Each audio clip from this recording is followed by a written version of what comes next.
Thank you all for coming. My name is Jean Shaheen.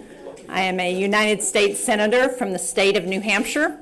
My husband is a Lebanese American, so I'm very happy to be in Beirut and to be in Lebanon. I'm delighted to be here with Senator Graham, who he and I serve on several committees together, and with Congressman Joe Wilson. They are both from South Carolina. We had a very productive meeting with President Aoun and are so pleased that he hosted us today. I want to start by pointing out that the United States stands with the people of Lebanon.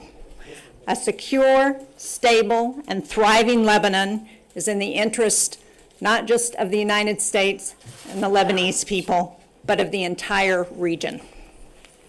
One of the keys to managing that reality is the full disarmament of Hezbollah. And we had a very good discussion with the President about that. That is why it's so important to support the bold decisions that the country is making right now. Strengthening the Lebanese armed forces, who are essential to securing the country's future and borders, advancing financial reforms that will put Lebanon's economy on a more solid ground.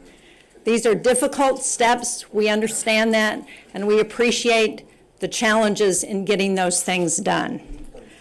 They are critical, however, and in Congress, back in the United States, we will continue to press for support through legislation and through the appropriations process, support for the avenue that Lebanon has chosen for your future. We will also continue to urge Lebanon's leaders to follow through on this progress, and we have meetings later today with the Speaker and with the Prime Minister. So thank you. We will now be happy to answer questions. Hello, Tony Murat from LBCI TV. I have two quick questions, please. The first one, when will the Israeli withdrawal from Lebanon begin, and will the Israeli attacks on Lebanon will stop soon? My second question, please, Senator. Senator Lindsey Graham said yesterday that he envisions a future mutual defense agreement between the U.S. and Lebanon. Have you started negotiations regarding this agreement, or still just an idea? Thank you. I have not been part of any of the discussions with Israel, so I'm not going to speak to that. Ambassador Barak and Ms. Ortega can speak to those meetings, and I'll ask Senator Graham to speak to the defense agreement discussion. Okay. Number one, the reason I mentioned that Lebanon needs to have a vision of where Lebanon wants to go. The idea of disarming Hezbollah is not coming from me, it's coming from the Lebanese people.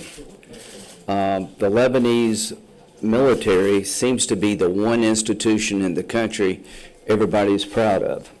So what did we learn today? We're appropriators and Congressman funders. Yeah, we have the money. So Congressman Wilson is very involved in securing America, and the best way to secure America is to have good partners. And the best way to have a good partner is to have a military that's loyal to the people, not to a particular sect within the people. And Hezbollah is not loyal to the people. Hezbollah's agenda is not Lebanon's agenda. Hezbollah has an agenda inconsistent with you thriving and surviving. So I think you as a people, the Lebanese people, overwhelmingly want a better future. They want a future where the Palestinian militias are disarmed. They want a future where Hezbollah is disarmed, and that the people carrying arms are the Lebanese army. The Lebanese army is trusted to take care of everybody's interests regardless of sect. If you can pull that off, that would be the biggest accomplishment in modern history of Lebanon. This is a challenge. Iran is its weakest. Iran is up to no good, but their capability is tremendously diminished. You have an opening here. Saudi Arabia is openly talking about maybe one day having a relationship with Israel. I hope that day will come. So my advice, when Israel leaves the 5 points, that really, the discussion is what happens when Lebanon decides to disarm Hezbollah. Then you talk to Israel. Once Hezbollah has been disarmed by the people of Lebanon, transferring power from militias to the Lebanese military through the people, through the political process, then you'll have a different conversation with Israel. I'm going to Israel pretty soon. It's all talk until something changes. Israel's never going to look at Lebanon differently until you do something different. And that is disarm the enemy of the Israeli people. Hezbollah has American blood on its hands. It has Israeli blood on its hands. It has Lebanese blood on its hands. So don't ask me any questions about what Israel's going to do until you disarm Hezbollah. If you disarm Hezbollah, we'll have a good conversation. If you don't, it's a meaningless conversation. Thank you, Senator. I have a question. This is Susan Hidemus from the Washington Post. So would you please explain to us what is the Trump economic zone? People are wondering, is it an area that, what is it? How can you explain it, please? I'll let my Republican colleagues answer that. I'm the Democrat in the group. Well, she's very valuable. I'll let these two guys talk about the economic. It's to make sure that people have the capability to feed their family and, you know, secure the area that's in question. If you take a contested area and make it stable, that's good for Lebanon, that's good for Israel. I think President Trump, through Tom and Morgan, have a plan to create stability along the border. I'll let them talk about that. But the one thing I forgot to mention is a defense agreement. Do you have any idea what I'm talking about? I'm talking about the biggest change in the history of Lebanon. And why am I talking about it? How many nations have a defense agreement with the United States? Very few. NATO, we have Article 5 commitment, but the number of nations that America is willing to go to war for is very few. Why did I mention Lebanon being in that group? You have one thing going for you that is very valuable to me, religious diversity. Christianity is under siege in the Mideast. Christians are being slaughtered and run out of all over the region, except here. And so what I am going to tell my colleagues, and Jean has been great, why don't we invest in defending religious diversity in the Mideast? Why don't we have a relationship with Lebanon where we would actually defend what you're doing? I think it's in America's interest to defend religious diversity, whether you're Druze or Alawite or a Christian or whatever. The idea that America may one day have a defense agreement with Lebanon changes Lebanon unlike any single thing I could think of. And why am I pushing this idea? Because I want to defend religious diversity. I want those who want to destroy religious diversity to understand your days are numbered. Thank you. Thank you so much. The next question, please. Welcome to Lebanon. Thank you.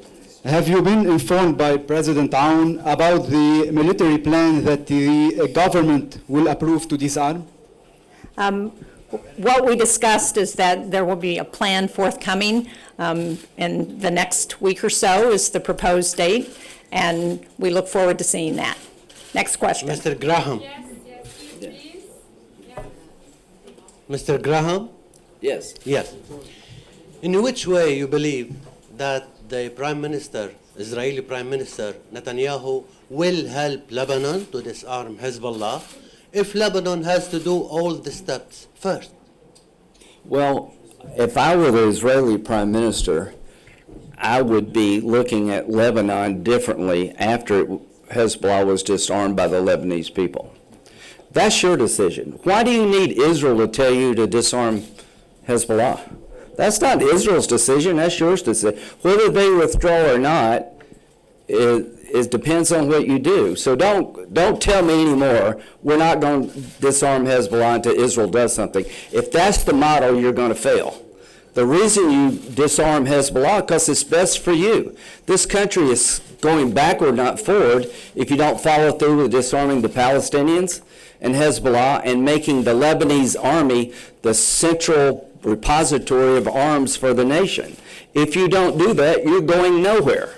Saudi Arabia is not coming here unless you do that. All right, no, next question. Okay, thank you so much. Our next question is going to go here to...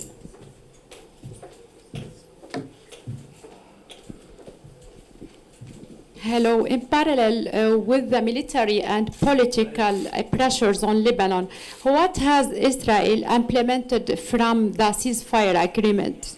Again, we're not going to address questions about what Israel's What doing have because the- I haven't been part of What those has discussions. Israel implemented from the ceasefire agreement? The senator has already responded to that question. We'll do one more question for this delegation, and then we'll move on. I'm not part of those discussions, so I'm not going to speak to them. We know the Lebanese army have the will to disarm Hezbollah. At least they are putting a plan Right. on the table. But they need support, financial and logistics. Yes. Did you talk about this today? We did talk about that. We talked about the importance of equipment and training for the LAF. We talked about the budget process. As Senator Graham said, he and I are both appropriators. In fact, Senator Graham chairs the committee in the Senate that provides the funding for foreign assistance and foreign affairs. I'm also on the Armed Services Committee. We talked about the importance of continuing to support the LAF in this effort and what the United States can help to do. Yeah, I didn't come here for my health. I came here because there's an opportunity I've been told about through Morgan and Tom. They're here because the president wants them here. We all see Lebanon as at a point of change. We're here to tell you that we're buying into that change, that we support what you're trying to do, that if you do make an effort to disarm Hezbollah, we'll be there trying to help. We'll try to help your military. We'll try to help your economy. We think that's the right thing for you to do, and it benefits the entire region. If you're able to pull this off, Saudi Arabia will look at you differently.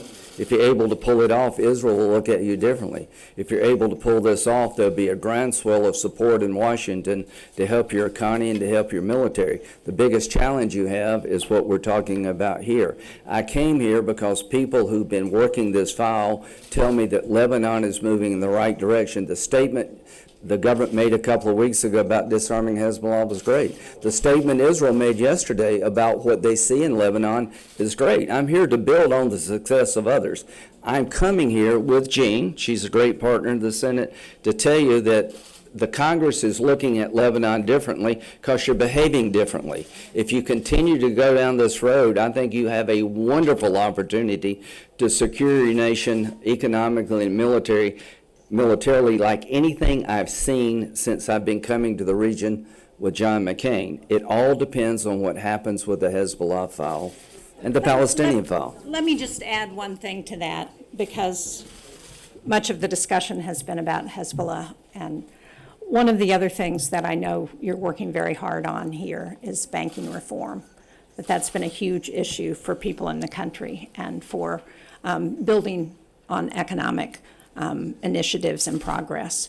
And so we are also supporting those efforts at banking reform because we know how critical they are to people throughout the country, and hope that Parliament will be successful in getting that done. Thank you so much, Senator Shaheen. And ladies and gentlemen, I'd like to, Joe Wilson, member of the House, the lower house, the People's House in the United States, and I'm very grateful to be here with it. We could tell you that there's support for the people of the region, but you can see it, and it's live. It's bicameral, Senate and House, Republican and Democrat, and then what an exciting time. And then for the people of Lebanon, you need to be aware that there's such a direct connection. Everywhere you go, you find out Lebanese Americans are everywhere. I had no idea that Senator Shaheen's husband was Lebanese. And then a superstar, Ambassador Tom Barrack, of Lebanese American heritage. And so I'm really grateful. Emily Salibi in my office, the legislative director, over and over again. And so we'll claim everybody. But again, I'm just really grateful the connection that we have. And then it's also an exciting time. We met with President al-Shara yesterday. To me, it's so important for the people of Syria and the region. To me, this has I believe, the consequence, the fall of the Berlin Wall. Now have the fall of Bashar al-Assad. There's such an opportunity for stability, security, for economic prosperity for everyone. And I'm just so grateful that we also have a president working with Ambassador Tom Barrack and Morgan Ortegas, who is a visionary. Who would ever imagine? Just recently, he is a proponent of peace. The agreement between Armenia and Azerbaijan. I was in Yerevan a year ago. The prospect of that was totally inconceivable, but it's occurred. And so we have a president who wants to step in, Donald Trump, who wants a Middle East that's prosperous, stable, capable of having opportunities for the younger citizens, everyone. So I'm grateful to be part of the delegation, bipartisan, bicameral. Thank you. Thank you so One much. thing, we had a great ambassador here, but President Trump's, one of his closest friends, has been picked to be ambassador to Lebanon. We're going to try to get them as soon as we can. Thank you so much, Senator. Thank you so much, Representative.